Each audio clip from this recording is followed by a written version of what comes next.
It's the Kyle Hyman Show on Redeemer Radio. This is Kyle Hyman. I am here with Andrea Serrani and my brother Corey Hyman. Ready for a game? Yeah. Okay. This is a game that we're calling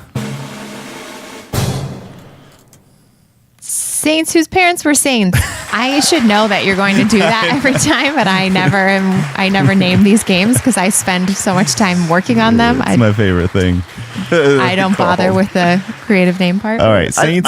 You could have gotten away with that, acting like, yeah, I really thought about that name. That's a really clever name. But, you know, we're easing our way into NFP week, and parenting is on the mind, and children are on the mind. So we're going to talk about some families of saints in our games the next week or so.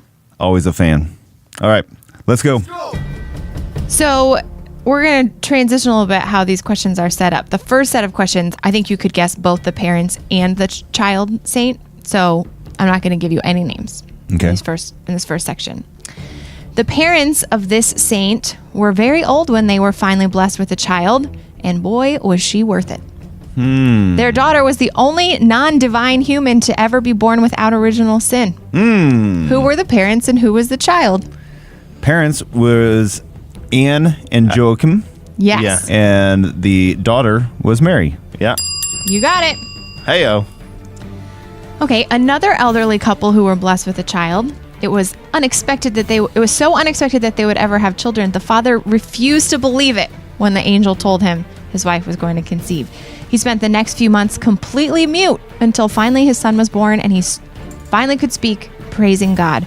A prayer we pray now during morning prayer of Liturgy of the Hours. Oh. The son was the last of the prophets and one of the only saints with 2 feast days. Who were the parents and who was the child? You got this one? John is the child. John the Baptist is the child. Elizabeth. Yep. And The Canticle of Zechariah. Zechariah. Yes. There we go. Nailed it. Zechariah. Thanks for standing in there. I was drawing a blank until you said morning prayer. I was like, oh yeah. Can't go Zach. Plenty of clues in that one. Okay, this saintly mom was at least partially responsible for the conversion and eventual saintliness of her son. For his part, the son spent the first few decades of his life studying and living a pretty scandalous life in his spare time.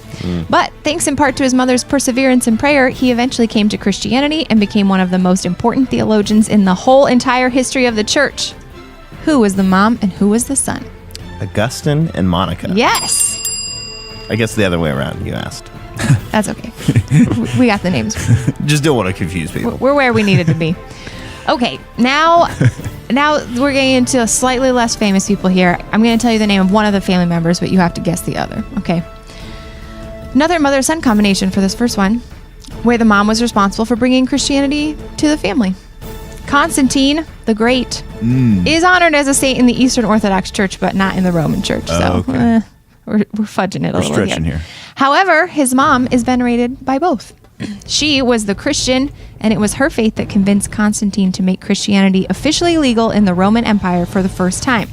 She's also responsible for the pilgrimage to the Holy Land to recover the sacred relics from the crucifixion, including the true cross. Who was this holy mom? Saint Helena? Yes. Is it with an A at the Saint end? Helena, yep, Helena. with an A. Okay. Before this saint was born, his mother, Blessed Juana of Asa, had a dream that a dog leapt from her womb carrying a torch in its mouth and set the world aflame. The son represented in the dream did ignite the world. He ended up founding a religious order known for fighting heresy and evangelizing through an emphasis on preaching. Now with over That's your big clue. 6,000 preachers around the world.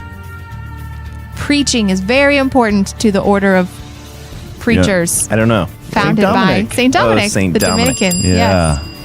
Fun fact, St. Dominic's brother is Blessed Manes. I had no idea. His Is it mom and Blessed his brother. what? Manes. Manes. He was one of the first Dominicans. Oh, Cool, right?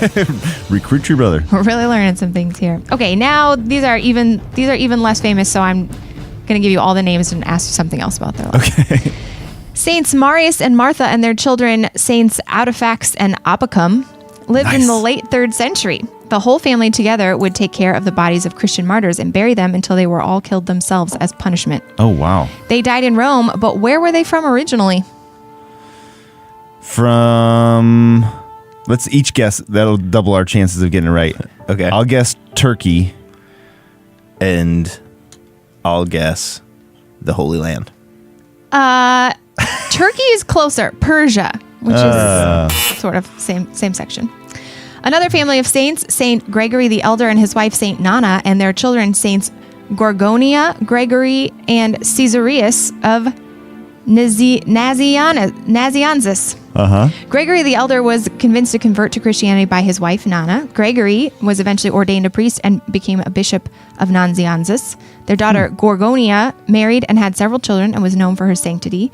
Caesarius became a prominent physician and politician, but left the royal court because of his faith. Gregory the Younger became an influential patriarch of Constantinople. But which member of the family became a doctor of the church? Oh, is he not mentioned in that list? No, I talked about all 5 of them. Oh, wow. So one of them So there's is a Gregory, doctor of Gregory the the Elder and Saint Nana are the parents, and then Gorgonia, Gregory, and Caesarius are the children. And one of them one is of a doctor. those 5 is a doctor of the church. Saint Gregory? Gregory the Elder or Gregory the Younger? The Elder. Nope, Gregory the Younger. Oh. Gregory the Younger is he was one of the most famous Trinitarian theologians. Huh. I've got one more, but it's too long of a question.